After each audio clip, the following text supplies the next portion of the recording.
Shalom saudaraku, dimanapun Anda berada.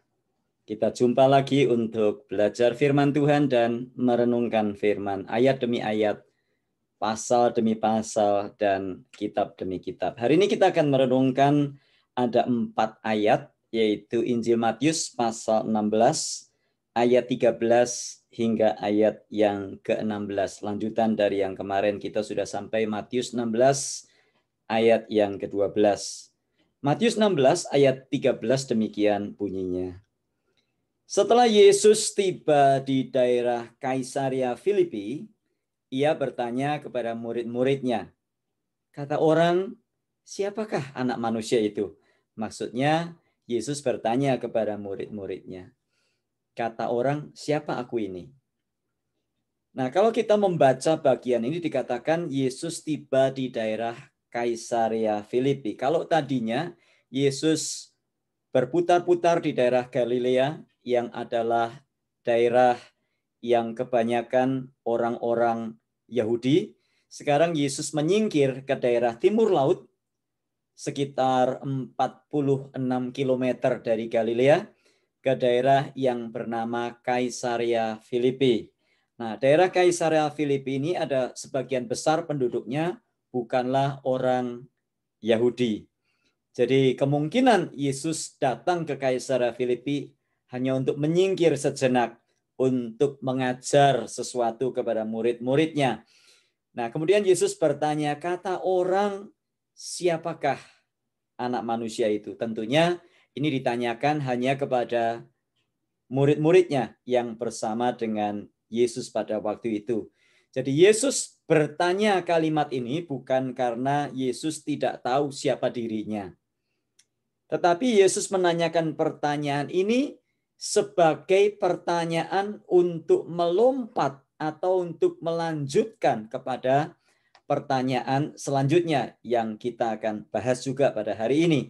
Jadi pertanyaan yang pertama, kata orang siapakah anak manusia itu hanya semacam satu pengantar untuk pertanyaan berikutnya. Nah, kemudian ayat 14, jawab mereka, ada yang mengatakan, maksudnya ada yang mengatakan bahwa Yesus adalah Yohanes Pembaptis, ada juga yang mengatakan Elia, ada pula yang mengatakan Yeremia, atau salah seorang dari para nabi. Nah, kalau kita membaca di sini, beberapa orang mengira bahwa Yesus adalah seperti Yohanes Pembaptis. Nah, kita tahu Yohanes Pembaptis pelayanannya sangat luar biasa. Dia menyerukan pertobatan nasional, bertobatlah sebab kerajaan Allah sudah dekat.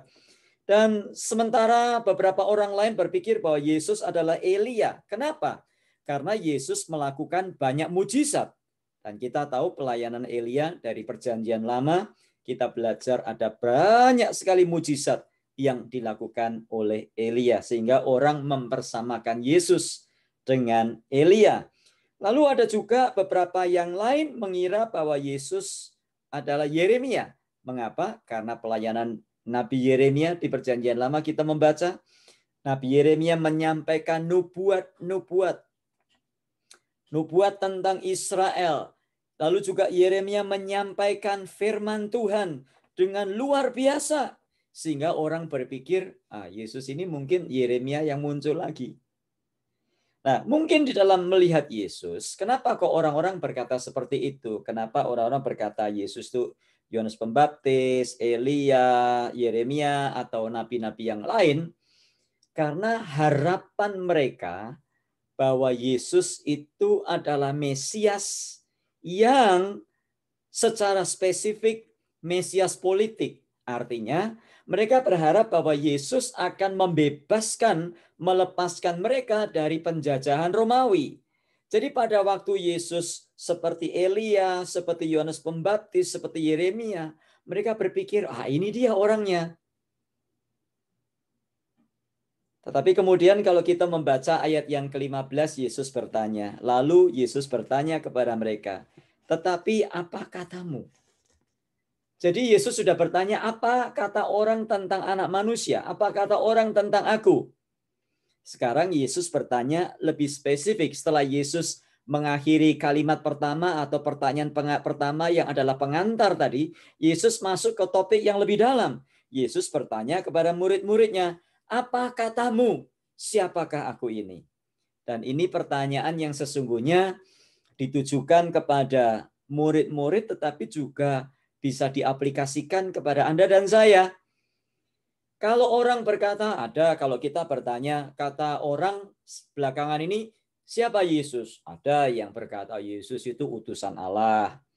Ada agama yang percaya Yesus itu nabi. Ada yang berkata Yesus itu guru yang baik. Ada yang berkata Yesus itu penolong dan sebagainya dan sebagainya. Nah, sekarang Yesus masuk lebih dalam lagi bertanya kepada saudara dan saya, "Apa katamu? Siapakah aku ini?" Kenapa pertanyaan ini sangat penting? Sebab jawaban kita adalah refleksi yang akan menentukan sikap atau tindakan yang kita lakukan. Atau dengan kata lain, keyakinan kita akan siapa Yesus akan mempengaruhi cara hidup dan perbuatan Anda dan saya. Kalau Yesus itu hanya seperti Elia, artinya pembuat mujizat atau tukang pembuat mujizat, ya kita ikut Yesus hanya sekedar cari mujizat. Ada banyak orang Kristen ikut Yesus, tiap hari mujizat terus yang dicari. Nggak pernah belajar lebih dari itu. Terus mujizat, terus mujizat, terus mujizat, terus mujizat. Ada orang ikut Yesus hanya sampai sekadar Yesus itu hanya penyembuh, penyembuh, penyembuh, penyembuh, penyembuh. Nah, kalau sikap kita, kalau keyakinan kita Yesus itu hanya pembuat mujizat, maka kita tidak peduli dengan cara hidup kita. Pokoknya saya cari mujizat. Mujizat untuk anak saya, mujizat untuk pekerjaan saya, mujizat untuk perjodohan saya, mujizat untuk toko saya, mujizat untuk usaha saya, mujizat untuk masa depan saya. Saya nggak peduli dengan perbuatan atau tingkah laku atau kehidupan saya masa bodoh. Karena saya percaya saya ikut Yesus. Yesus itu pembuat mujizat. Jadi apa yang kita yakini, itu sebabnya pertanyaan ini sangat penting. Karena apa yang kita yakini, itu akan menentukan sikap, tingkah laku, attitude, perbuatan kita setiap hari. Itu sebabnya kita tertolong dengan jawaban Simon Petrus. Ayat yang ke-16, maka jawab Simon Petrus, "Engkau adalah Mesias, Anak Allah yang hidup." Jadi Petrus tahu bahwa Yesus itu bukan sekedar pelayanannya seperti Yohanes Pembaptis. Jadi Simon Petrus tahu bahwa Yesus jauh lebih dari sekedar Yohanes Pembaptis. Lebih dari Elia yang seorang nabi yang berbuat mujizat. Lebih dari seorang nabi seperti Yeremia. Yesus Kristus adalah Mesias, juru selamat. Bukan selesai sampai juru selamat. Simon Petrus dia berkata, "Engkau adalah Mesias." Yang percaya katakan amin, bukan itu. Simon Petrus berkata, "Engkau adalah Mesias, Anak Allah yang hidup." Jadi pemahaman Petrus meningkat dari waktu ke waktu. Pada awalnya Petrus dan murid-murid yang lain tertarik ikut Yesus karena menganggap Yesus sebagai rabi yang tidak biasa, sebagai guru yang luar biasa. Itu sebabnya mereka menyerahkan diri kepadanya, menjadi murid-muridnya, mengikuti dia, seperti yang mereka lakukan pada hari-hari yang lalu. Namun seiring dengan berjalannya waktu, Simon Petrus dan murid-murid yang lainnya terus memahami, terus memahami, terus memahami. Nah, kemarin kita sudah belajar, Yesus berkata, hati-hati dan waspada terhadap ragi orang Farisi dan Saduki. Murid-murid berkata, itu dikatakannya karena kita tidak membawa roti. Akhirnya Yesus berkata, 5 roti, 2 ikan untuk makan 5.000 orang. 7 roti untuk makan 4.000 orang, sisa 7 bakul. Kenapa kamu masih tidak mengerti? Dan di titik ini, Matius pasal 16 ayat 13. Disinilah titik balik yang dialami oleh murid-murid, khususnya Simon Petrus. Sehingga Simon Petrus berkata, pemahamannya tentang Tuhan, pengenalannya akan Tuhan bertumbuh. Dan Simon Petrus berkata, engkau adalah Mesias, anak Allah yang hidup.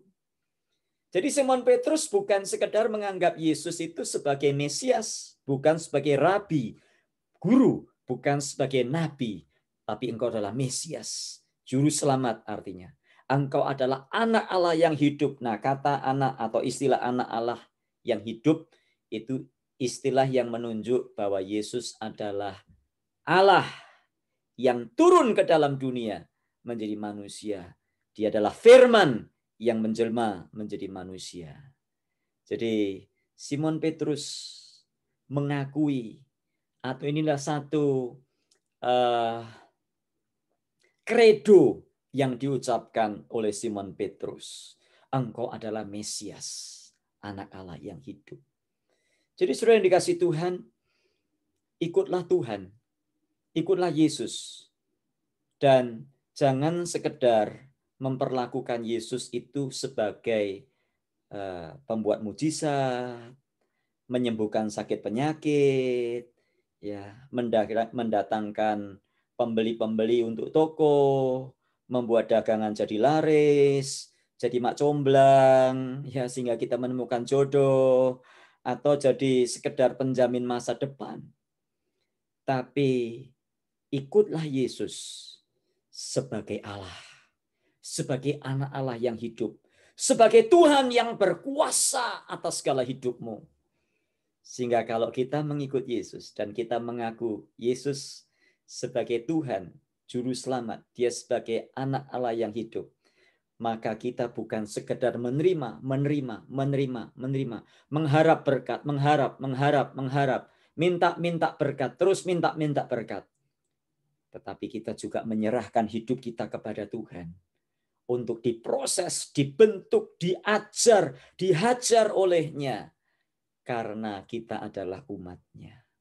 Kalau Yesus adalah Tuhan, kita adalah umat milik kepunyaan-Nya.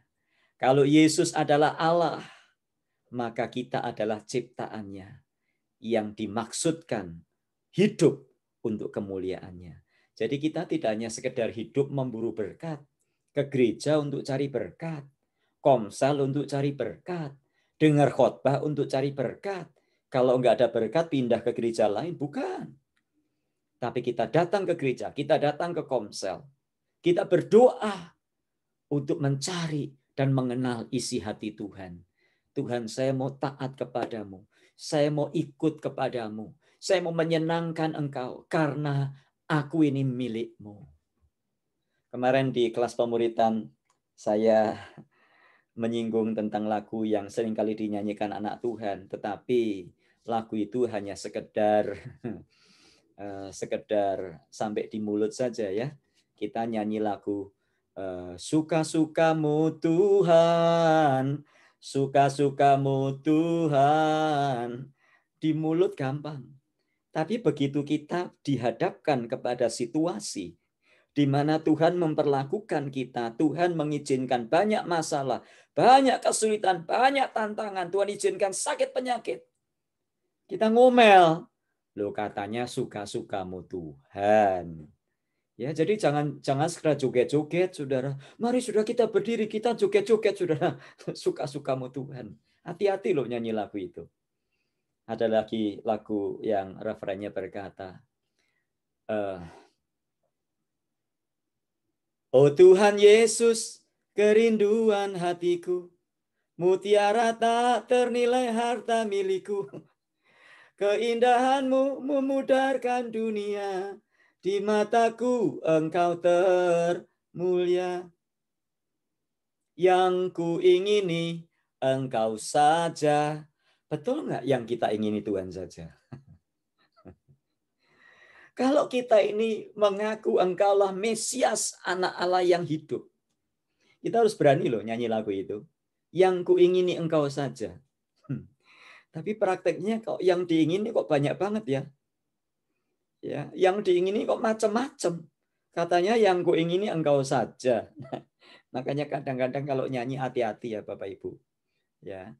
Sebab kita bukan hanya sekedar menyanyi, tapi biar hati kita sesuai dengan apa yang kita sampaikan. Jangan sampai kita seperti orang Farisi, orang Saduki yang Yesus berkata, bangsa ini memuliakan aku dengan bibirnya, padahal hatinya menjauh daripadaku. Jadi hari ini Yesus bertanya, apa katamu? Siapakah aku ini? Mari kita berdoa. Tuhan, terima kasih untuk firman-Mu. Tolong kami Tuhan, untuk kami bukan memanfaatkan atau memperalat Engkau untuk kepentingan-kepentingan kami. Tapi sungguh kami memberikan diri kami, menyerahkan hidup kami, seluruh keberadaan, seluruh tubuh kami untuk dipakai oleh Tuhan, menjadi alat Tuhan, untuk dikuduskan, untuk hidup menyenangkan hati-Mu, untuk hidup serupa dengan Yesus. Karena Engkau adalah Mesias, Engkau adalah Tuhan, Engkau adalah anak Allah yang hidup. Biar sikap, tingkah laku, tutur kata, perbuatan kami sesuai dengan keyakinan dan kredo kami bahwa Yesus adalah Tuhan, Juru Selamat, anak Allah yang hidup. Dalam Tuhan Yesus kami berdoa. Terima kasih Tuhan. Amin. Jadi sudah yang dikasih Tuhan, sampai jumpa dalam bahasan esok. Tuhan memberkati kita sekalian. Amin.